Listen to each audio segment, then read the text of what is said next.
Bismillahirrahmanirrahim. Assalamualaikum warahmatullahi wabarakatuh.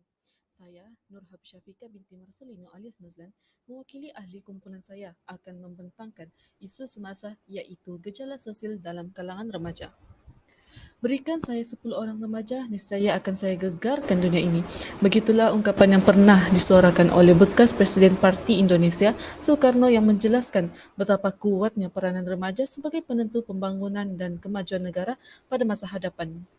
Kebelakangan ini, gejala sosial dalam kalangan remaja seperti amalan merokok, buli dan pergaulan bebas sering terjadi sehingga menyebabkan kebimbangan ramai pihak, khususnya ibu bapa.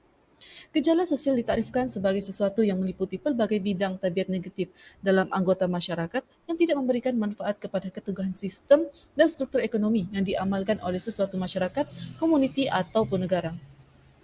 Gejala sosial banyak berlaku dalam kalangan remaja kerana adaptasi dari segi mental dan fizikal yang menjadikan remaja keliru dan sering bertindak di luar kawalan.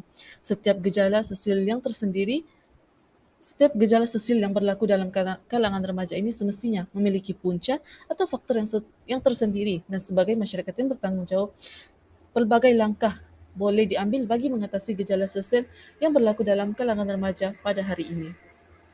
Baiklah, sebelum saya meneruskan lagi pembentangan poster saya pada hari ini, eloklah kiranya jika saya memberitahu terlebih dahulu objektif kajian kami. Tujuan kami membuat kajian ini adalah untuk mengkaji permasalahan sosial yang semakin berleluasa dalam kalangan remaja di Malaysia, mengenal pasti faktor-faktor berlakunya gejala sosial tersebut dan langkah-langkah yang boleh diambil untuk mengatasinya, dan mengetahui implikasi pelbagai jenis masalah sosial terhadap masyarakat dan negara, khususnya para remaja. Baiklah, seterusnya saya akan bentangkan metodologi kajian kami. Terdapat 3 kaedah yang kami gunakan untuk menjalankan kajian ke atas tajuk yang kami pilih. Antaranya ialah kajian tinjauan literatur.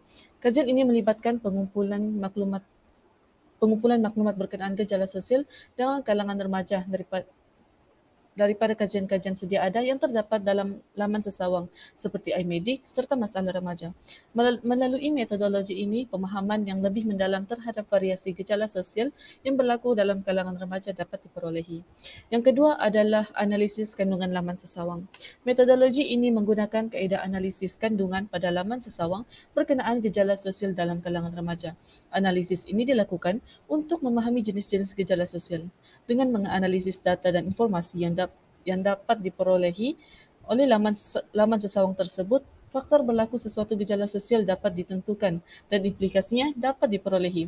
Secara tidak langsung, penyelesaian terhadap masalah juga dapat dihasilkan. Yang seterusnya adalah perbincangan dalam kumpulan. Pendekatan kualitatif yang digunakan ialah perbincangan terbuka. Ahli kumpulan berpeluang untuk menyumbang kepada perbincangan dan membincangkan gejala sosial yang berlaku dalam kalangan remaja. Ahli kajian menggalakkan peserta untuk memberikan pandangan mereka secara bebas tanpa sebarang sekatan. Dengan pendekatan ini, pemahaman yang lebih mendalam tentang sebab-sebab dan terdapat pemahaman yang lebih mendalam tentang sebab dan implikasi gejala sosial. Seterusnya adalah falsafah. Falsafah yang kami gunakan dalam menjalankan kajian ini adalah utilitarianism, iaitu menekankan pentingnya mencapai kebahagiaan dan kebaikan maksimum bagi sebanyak mungkin orang.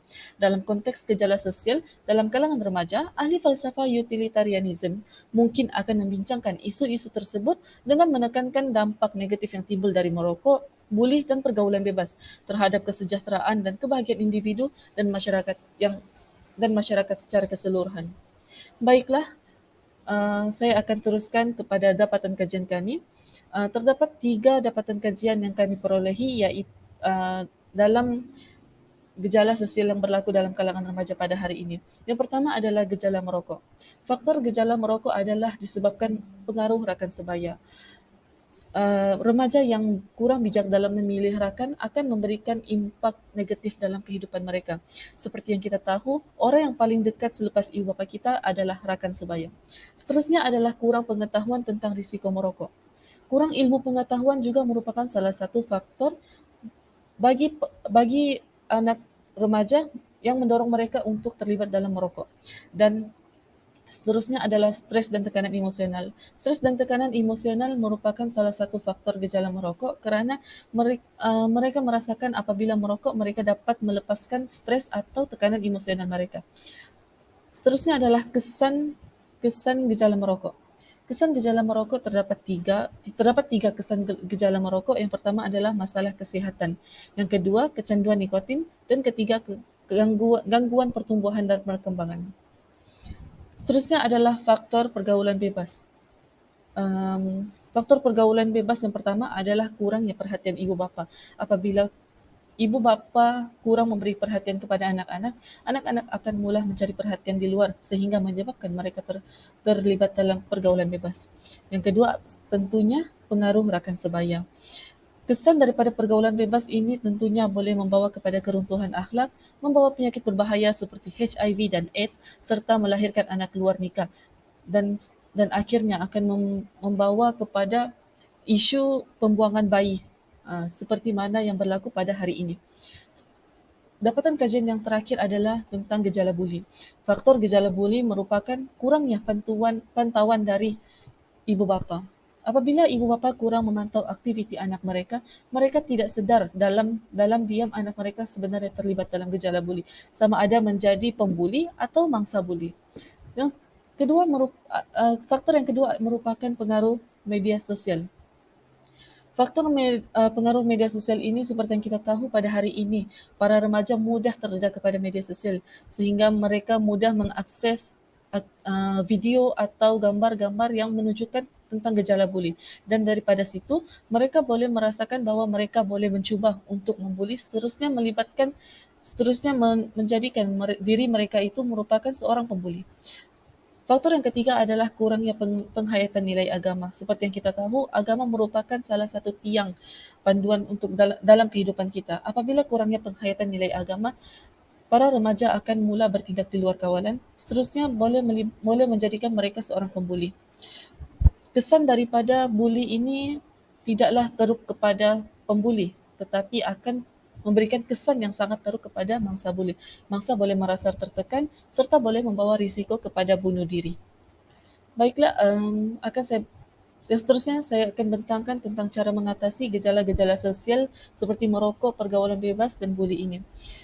Cara untuk mengatasi ketiga-tiga gejala buli ini tentulah peranan ibu bapa itu sangat penting.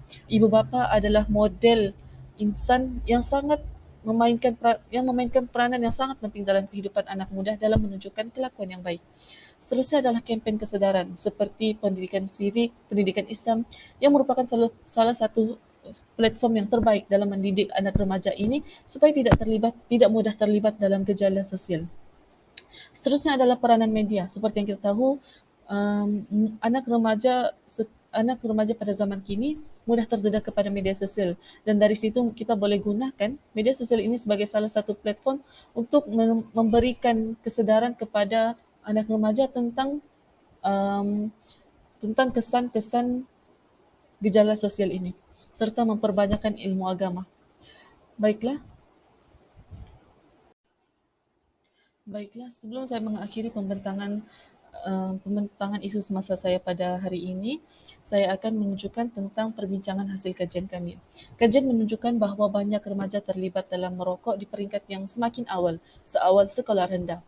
Remaja yang merokok berisiko lebih tinggi mengalami masalah kesihatan seperti penyakit pernafasan, penyakit jantung, dan kanser. Faktor-faktor yang mempengaruhi remaja merokok termasuk pengaruh rakan sebaya, tekanan sosial, dan persekitaran keluarga. Seterusnya adalah gejala pergaulan bebas. Kajian menunjukkan bahawa pergaulan bebas dalam kalangan remaja semakin meningkat dalam beberapa tahun terakhir.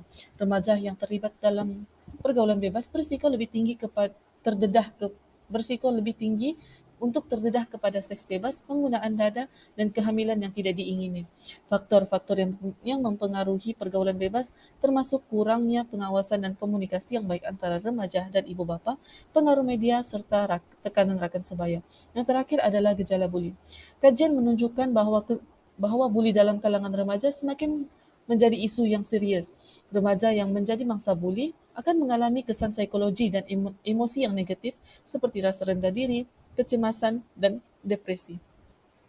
Faktor-faktor yang mempengaruhi buli termasuk kurangnya kesedaran tentang kesan negatif buli, persekitaran sekolah yang tidak selamat, dan ketidakseimbangan kuasa antara pelaku dan mangsa. Kesimpulannya, hasil tentang kajian gejala sosial dalam kalangan remaja di negara ini menunjukkan berpunca daripada pelbagai faktor dan seterusnya menimbulkan pelbagai kesan yang negatif.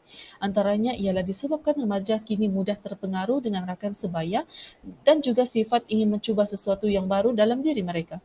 Kesannya, mereka terpedaya untuk melakukan gejala sosial seperti gejala merokok, buli, pergaulan bebas, dan penyalahgunaan dada. Oleh itu, pihak yang berkepentingan seperti media, ibu bapa dan guru memainkan peranan penting dan dalam membendung gejala sosial dalam kalangan remaja daripada semakin berleluasa. Bagaimana acuan, begitulah kuinya. Bapak Borek, anak rintik. Itulah antara peribahasa yang sesuai bagi situasi remaja pada hari ini yang merupakan um, yang dan ibu bapa merupakan salah satu model yang terbaik untuk menunjukkan contoh atau tingkah laku yang baik kepada anak mereka agar tidak mudah terlibat dalam gejala sosial.